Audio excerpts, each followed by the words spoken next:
নরসিংদী সদর উপজেলা টাইফয়েড টিকাদান ক্যাম্পেইন সফলভাবে বাস্তবায়নের লক্ষ্যে সমন্বয় সভা অনুষ্ঠিত হয়েছে।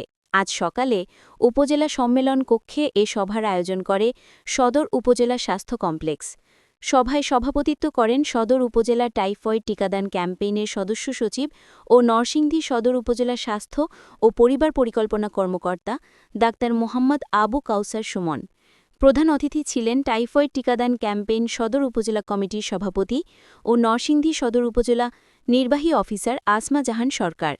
এ সময় উপস্থিত ছিলেন সদর উপজেলা মাধ্যমিক শিক্ষা অফিসার আবুল কালাম আজাদ, প্রাথমিক শিক্ষা অফিসার রুহুল সগির, কৃষি অফিসার স্বাক্ষর চন্দ্র বণিক, আইসিটি অফিসার মুহিবুর রহমান, সমাজসেবা অফিসার আশরাফুল ইসলাম, জনস্বাস্থ্য প্রকৌশল অধিদপ্তরের উপসহকারী প্রকৌশলী ও শিলমান্দি ইউপির প্রশাসক বশির আহমদ প্রমুখ।